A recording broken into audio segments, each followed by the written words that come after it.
नमस्कार दोस्तों, मैं जितेंद्र नटवाड़िया आप सबके बीच आपके अपने YouTube चैनल सर्वोत्तम क्लासेज में आपका स्वागत करता हूं।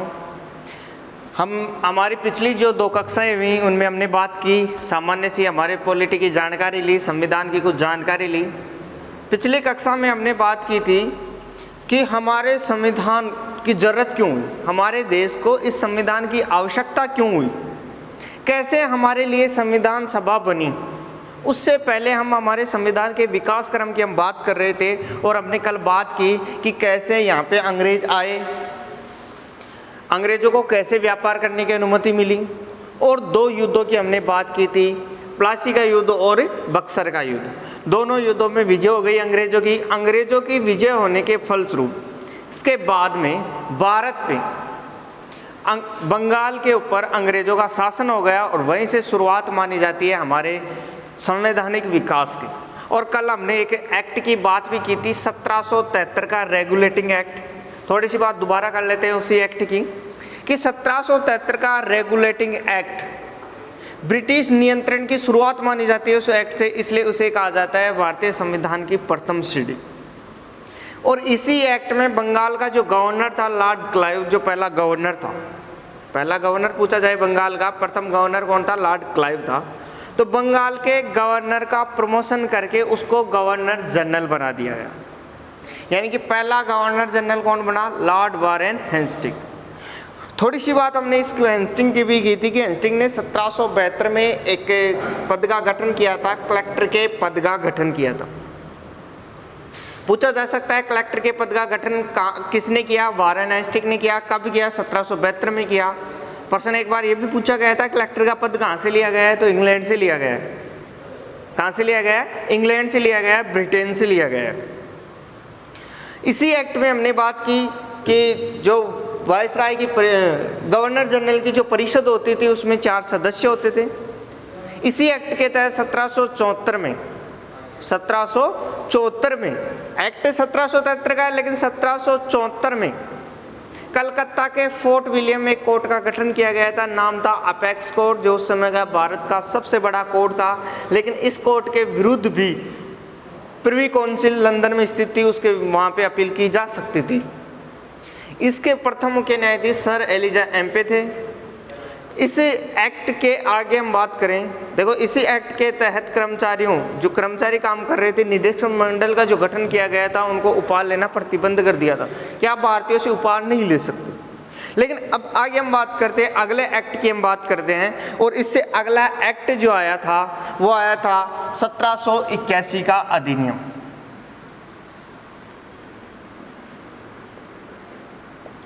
1781 का अधिनियम। 1781 के हम अधिनियम की हम बात करें, देखो इस अधिनियम को कहा जाता है the settlement act. The settlement act, देखो बहुत अच्छा क्वेश्चन हो सकता है यहाँ से कि 1781 के अधिनियम को क्या कहा जाता है? द सेटलमेंट एक्ट कहा जाता है। या द सेटलमेंट एक्ट कौन से अधिनियम को कहा जाता है? 1781 के अधिनियम को कहा जाता है। यहाँ से 2 क्वेश्चन बन सकते हैं, बहुत इंपॉर्टेंट ये चीज़ है कि इसे द सेटलमेंट एक्ट कहा जाता है। देखो कुछ जगह इसका नाम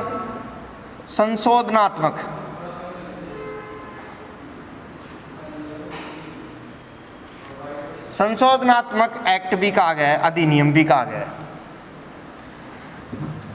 इसी एक्ट को कहा जाता है बंगाल का जुडिकेचर।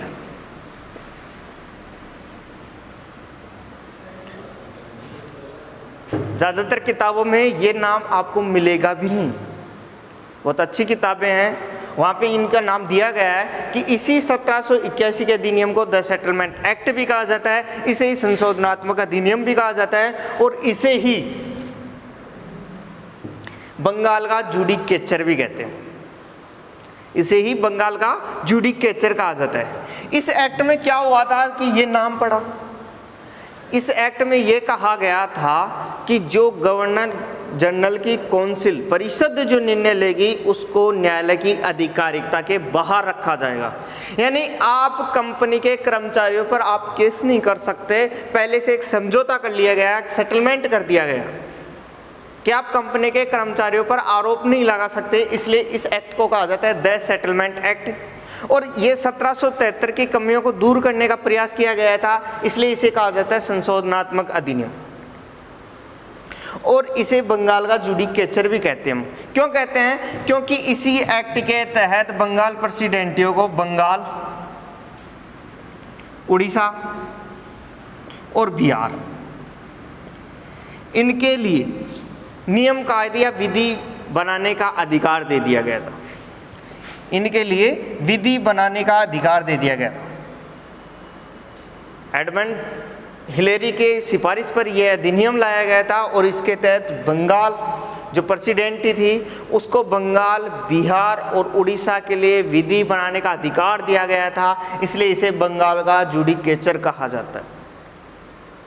ये सेटलमेंट पहले से कर लिया गया था कि आप आरोप नहीं लगा सकते, इसलिए सेटलमेंट एक्ट कहते हैं। 1773 की कमियों को दूर करने का प्रयास किया गया था, इसलिए संशोधनात्मक अधिनियम कहा जाता है। यह है आपका 1781 का अधिनियम। जो इम्पोर्टेंट होंगे उनकी डिटेल में बात करेंगे हम थोड़ी सी, और जो कम इम्पोर्टेंट है उनकी हम बात करते हैं थोड़ी थोड़ी। जो इम्पोर्टेंट चीज़ें हैं मैं आपको पूरी चीज़ें बताऊंगा। वो चीज़ें यहाँ से आपको अलग मिलेंगी, ऐसी चीज़ें भी मिलेंगी जो ऑफलाइन क्लासों में बहुत कम बताई जाती हैं, यहाँ पे पूरी डिटेल के साथ आपको बताया जाएगा। तो यह है आपका 1781 का अधिनियम। इस अधिनियम के बाद आगे हम बात करते हैं। देखो थोड़ी सी मैं एक बात और बता देता हूँ, बहुत इम्पोर्टेंट बात है, आप अपनी कॉपी पेन में ज़रूर लिख लेना, बहुत कम किताबों में ये देखने को मिलेगा, नोट लगा के लिखना। देखो 1783 में एक अधिनियम लाया गया था, डांडाज अधिनियम।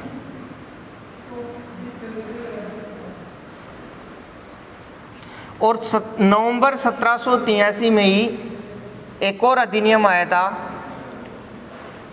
फॉक्स अधिनियम, फॉक्स एक्ट। अधिनियम कह दो, एक्ट कह दो, दो अधिनियम और आए थे, बहुत कम जगह मिलेगा। आप डायरेक्ट 1784 का पिट्स इंडिया एक्ट पढ़ते हो, लेकिन उससे पहले भी ये दो अधिनियम और आए थे। 1783 में आया था डांडाज अधिनियम, और नवंबर 1783 में ही आया था आपके फॉक्स एक्ट। दोनों अधिनियम पारित नहीं हो पाए, दोनों ही क्या नहीं हो पाए? पारित नहीं हो पाए।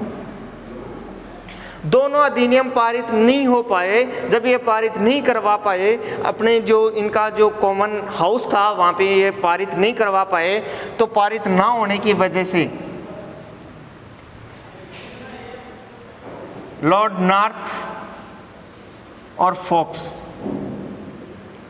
दोनों के गठबंधन की सरकार थी।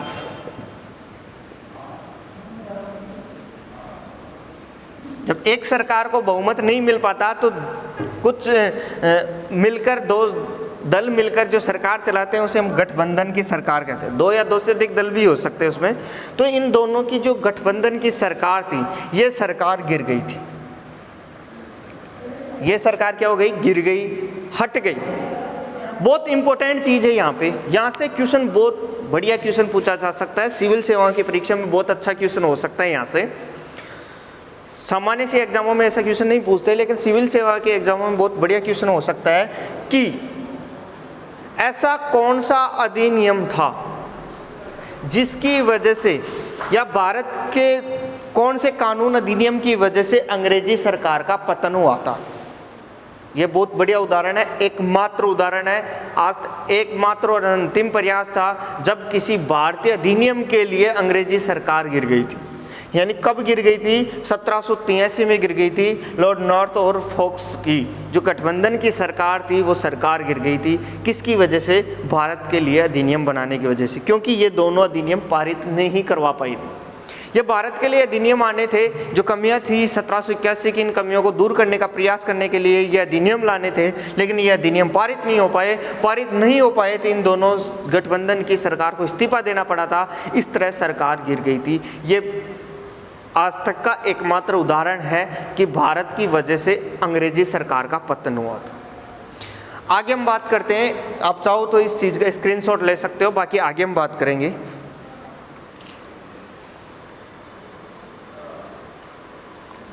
देखो अगले अधिनियम की मैं बात करता हूं। अगला जो आपका अधिनियम आया था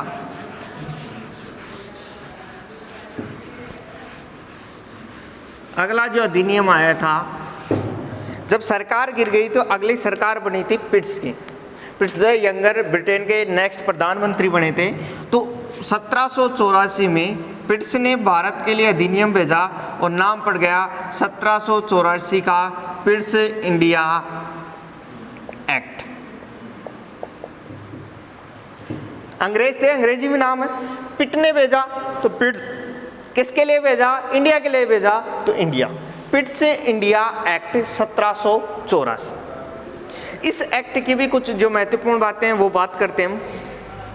देखो, जब सरकार गिर गई, पिट की सरकार बन गई थी, तो पिट्स ने ये भारत के लिए एक अधिनियम लेके आए और इस अधिनियम को पारित भी किया। 1784 में यह अधिनियम आया भारत के लिए। इस अधिनियम के तहत क्या किया गया? बोर्ड ऑफ कंट्रोल का गठन किया गया, यानी कि नियंत्रक मंडल का गठन किया गया। नियंत्रण मंडल, यानी 1773 में कौन सा मंडल गठित हुआ था? निदेशक मंडल। और 1784 में कौन सा मंडल गठित हो रहा है? नियंत्रक मंडल। क्योंकि कंपनी पर और अधिक नियंत्रण के लिए, जो company east India company Bharat पे शासन कर रही थी, उस पर और अधिक नियंत्रण के लिए नियंत्रण मंडल का गठन किया गया। कौन से एक्ट के तहत? 1784 के पिट्स इंडिया एक्ट के तहत। अगर मैं बात करूं भारत पर शासन का जो वास्तविक दस्तावेज था, वैधानिक जो दस्तावेज था पहला, वो था 1784 का, यानी यह प्रथम वैधानिक दस्तावेज था। प्रथम वैधानिक दस्तावेज, क्योंकि इसी में लिखा हुआ था कि भारत पे ब्रिटेन का अधिकार क्षेत्र इसी में बताया गया था। ये प्रथम वैधानिक दस्तावेज था। इसी एक्ट की मैं बात करूं तो गवर्नर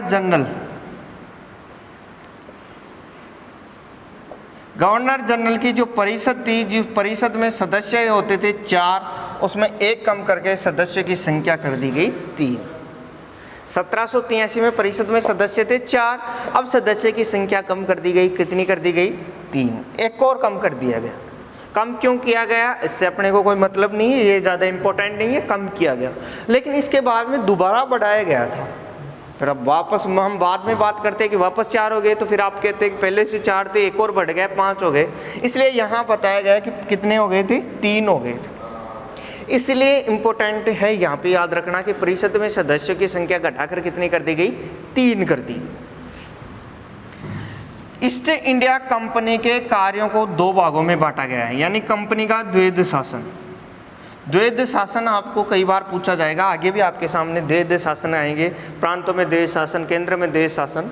तो ईस्ट इंडिया कंपनी में द्वैध शासन की शुरुआत हुई, यानी कंपनी के कार्यों को 2 भागों में बांट दिया गया। कंपनी के एक कार्य कर दिए गए व्यापारिक मामले, यानी आर्थिक मामले, व्यापारिक कह दो या आर्थिक मामले। और कंपनी के दूसरे मामले थे राजनीतिक मामले, क्योंकि कंपनी के 2 काम हो चुके थे। कंपनी के 2 काम हो चुके थे। कंपनी भारत में व्यापार भी करती थी और कंपनी भारत के साथ राज भी कर रही थी भारत पे, क्योंकि व्यापार करने तो आए थे और राज करने लग गए थे। तो कंपनी के 2 कार्य हो गए थे, व्यापारिक मामले और राजनीतिक मामले। व्यापारिक मामलों पर जो नियंत्रण होता था या जो अधिकार था व्यापारिक मामलों पर, वो था निदेशक मंडल के पास। किसके पास था? निदेशक मंडल के पास। और राजनीतिक जो मामले थे वो थे नियंत्रक मंडल के पास, नियंत्रण मंडल के पास। क्योंकि आप जानते हो नियंत्रण कौन करेगा? राज कौन करेगा? कंट्रोल करने वाला ही तो करेगा ना, वो नियंत्रित करने वाला। तो राज वही करेंगे। तो राजनीतिक कार्य किसके पास थे? नियंत्रक मंडल के पास। निदेशक कौन होता? मालिक के पास ही होते हैं। व्यापार करना हो या आर्थिक संबंधी जो भी काम हो, तो आर्थिक मामले थे निदेशक मंडल के पास, राजनीतिक मामले थे नियंत्रक मंडल के पास। ये था आपका 1784 का पिट्स इंडिया एक्ट। इसकी में भी और बातें हैं, हम बात करते हैं। इसी एक्ट में पहली बार पूर्णतः प्रतिबंध लगा दिया गया था कि उपहार व रिश्वत लेना, उपहार व रिश्वत, कि कंपनी के कर्मचारी ना उपहार ले सकते हैं ना रिश्वत ले सकते हैं। तो पहली बार नियंत्रण कब किया गया था, या पूरी तरह से नियंत्रण कब किया गया था, प्रतिबंध कब किया गया था उपहार लेना और रिश्वत लेना? 1784 के पिट्स इंडिया एक्ट में, कि कंपनी के कर्मचारी ना उपहार ले सकते हैं ना रिश्वत ले सकते हैं, दोनों को क्या कर दिया गया था? प्रतिबंध कर दिया गया था इसी एक्ट के तहत। ये था आपका 1784 का पिट्स इंडिया एक्ट।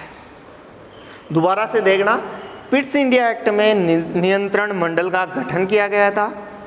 ये पहला वैधानिक दस्तावेज है जो कहता है कि भारत पर जो ब्रिटेन का शासन हो चुका है, यानी वास्तविक जो शासन की बात करता है वो पहला वैधानिक दस्तावेज था 1784 का Pitt's India act.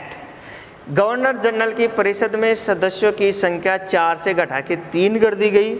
East India company में द्वैध शासन की शुरुआत हुई, यानी दोहरा शासन हुआ। कार्य को 2 भागों में बांटा गया। पहला व्यापारिक मामले निदेशक मंडल के पास, राजनीतिक मामले नियंत्रण मंडल के पास। और कंपनी के कर्मचारियों को उपहार व रिश्वत लेना प्रतिबंध कर दिया गया था। कौन से एक्ट में? पूरी तरह से प्रतिबंध 1784 के पिट्स इंडिया एक्ट में किया गया था, कि ना तो आप भारतीयों से उपहार लोगे और ना ही रिश्वत लोगे। ये था आपका 1784 का पिट्स इंडिया एक्ट। आप चाहो तो इसका स्क्रीनशॉट ले सकते हैं, बाकी आगे बात करें।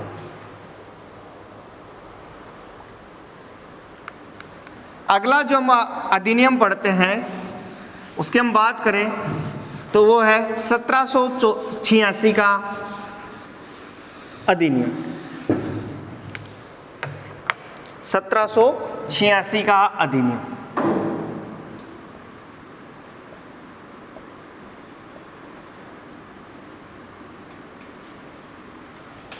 देखो क्या हुआ था 1786 के मैं अधिनियम की बात करूं तो 1786 के अधिनियम में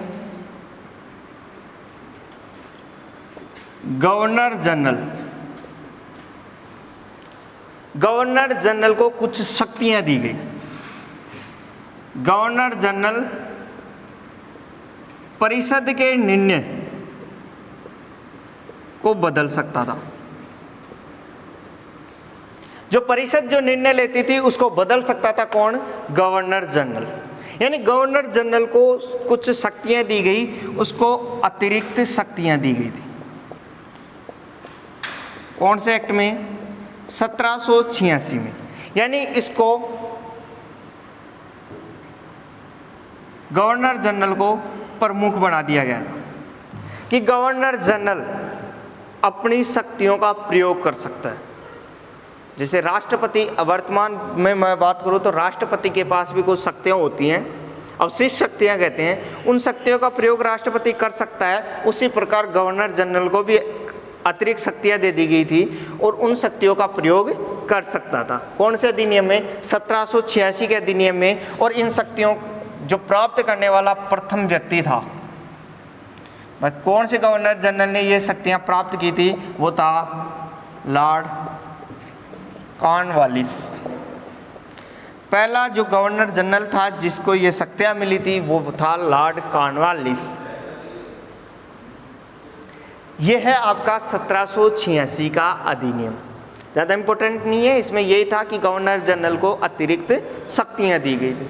और पहला व्यक्ति कौन था अतिरिक्त शक्तियों को प्राप्त करने वाला? लॉर्ड कॉर्नवालिस, क्योंकि उस समय तत्कालीन गवर्नर जनरल लॉर्ड कॉर्नवालिस था, इसलिए उसी को दिया गया था। अब अगला जो हम अधिनियम की बात करते हैं जो चार्टर एक्ट के रूप में आए थे। आगे जो अधिनियम आए थे वो चार्टर एक्ट के रूप में आए थे, उनकी हम बात करते हैं। और सबसे पहले जो अधिनियम की बात करते हैं हम उसकी बात करते हैं 1793 का अधिनियम।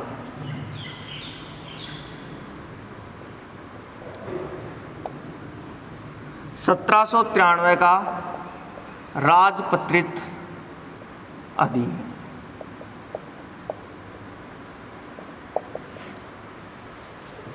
राजपत्रित अधिनियम कह दो या चार्टर एक्ट। 1793 का चार्टर एक्ट। क्या बात हुई? छोटी छोटी बातें आराम से पढ़ते हैं। देखो इस चार्टर एक्ट में क्या किया गया? 1793 के चार्टर एक्ट में ईस्ट इंडिया कंपनी का शासन था, उस ईस्ट इंडिया कंपनी के शासन को 20 वर्षों के लिए बढ़ा दिया। कितने साल के लिए बढ़ा दिया? 20 साल के लिए। कंपनी के शासन को 20 वर्ष के लिए बढ़ा दिया गया। कौन से एक्ट में? 1793 के राजपत्रित अधिनियम। जो कंपनी के कर्मचारी थे, ईस्ट इंडिया कंपनी के जो कर्मचारी थे, इन कर्मचारियों का वेतन कहाँ से दिया गया? भारतीय राजस्व से। पहले इनको जो वेतन मिलता था, खासकर मैं बात करूं नियंत्रक मंडल, क्योंकि नियंत्रण मंडल रहता था लंदन में। कहाँ रहता था? लंदन में रहता था। तो नियंत्रण मंडल के जो सदस्यों को वेतन दिया जाता था वो इंग्लैंड से दिया जाता था, लंदन से दिया जाता था। लेकिन इस एक्ट में कहा गया कि ईस्ट इंडिया कंपनी के जो कर्मचारी होंगे उन कर्मचारियों को वेतन कहाँ से दिया जाएगा? भारतीय राजस्व से दिया जाएगा। ये 1793 का जो राजपत्रित अधिनियम है, इस अधिनियम में कहा गया था कि कंपनी के कर्मचारियों को वेतन कहाँ से दिया जाएगा? भारतीय राजस्व से दिया जाएगा। और दूसरा क्या कहा गया? ईस्ट इंडिया कंपनी के शासन को कितने साल के लिए बढ़ा दिया गया? 20 वर्षों के लिए बढ़ा दिया। आगे हम बात करें तो 20 वर्षों बाद में अगला जो अधिनियम आता है वो आता है 1813 का चार्टर। अगला जो अधिनियम आता है उसकी हम बात करें तो आपका नेक्स्ट जो अधिनियम आता है वो आता है 1813 का चार्टर एक्ट। 1813 के चार्टर एक्ट की हम बात करें दोस्तों, आपको अगर क्लास अच्छी लग रही है तो आप ज़्यादा से ज़्यादा दोस्तों को शेयर करें और चैनल को सब्सक्राइब करवाएं। जितना ज़्यादा हो सके उतना ज़्यादा चैनल को ज़्यादा से ज़्यादा दोस्तों के पास पहुंचाने की कोशिश करें। देखो आपको बढ़िया बढ़िया चीज़ें मिलेंगी। अगला जो 20 साल के बाद में जो अधिनियम आता है वो अधिनियम आ रहा है 1813 का चार्टर एक्ट। इस 1813 के चार्टर एक्ट की हम बात करें तो इस एक्ट के तहत जो महत्वपूर्ण जो बात हुई थी, काम हुए थे, उनकी हम बात करें तो पहली बार भारत में ईसाई मिशनरियों को धर्म प्रचार की अनुमति दी गई।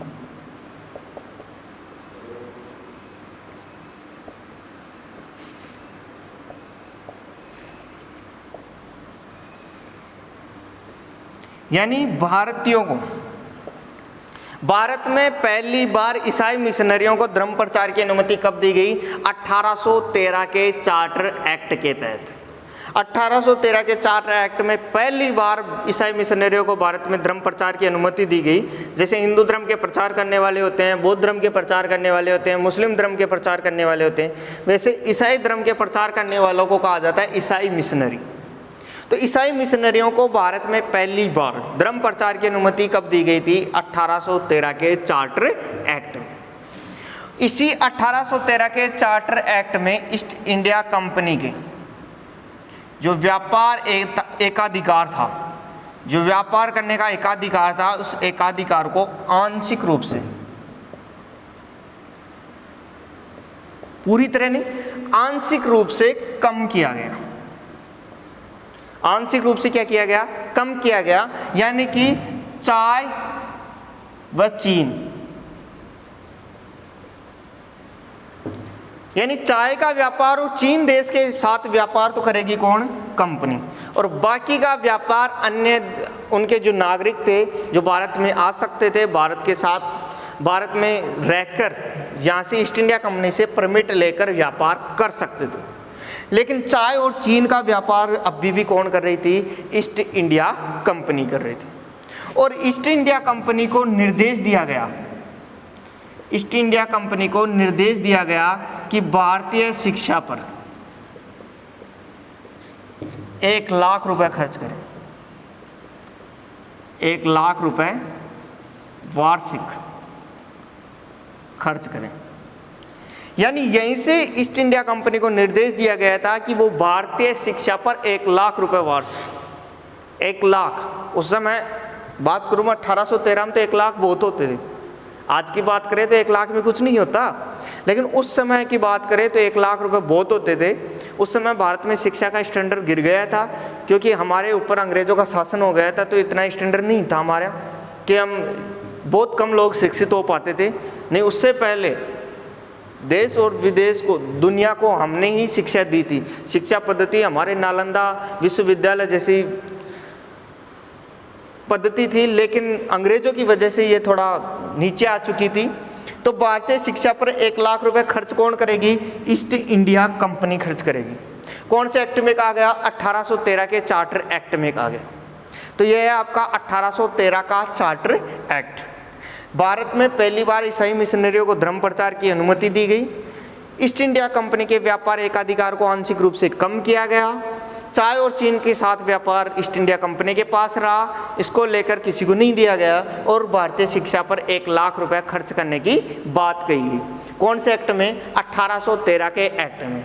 और इसी एक्ट में कंपनी के अधिकारों को 20 वर्षों के लिए बढ़ा दिया गया कि कंपनी का शासन कितने साल और रहेगा आगे? 20 वर्षों के लिए दोबारा बढ़ा दिया गया है कि 20 वर्षों बाद दोबारा फिर से अधिनियम आएगा।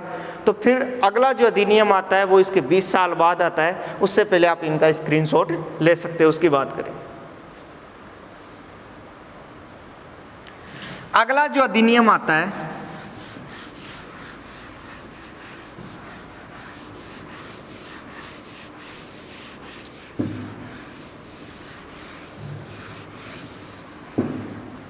अगले जो अधिनियम की हम बात करें, अगले अधिनियम की, तो दोस्तों आपको क्लास अगर अच्छी लगी तो आप ज़्यादा से ज़्यादा दोस्तों को शेयर करें। बहुत बढ़िया आपको मैटर उपलब्ध करवाया जाएगा। नेक्स्ट अधिनियम की बात अगली क्लास में करेंगे।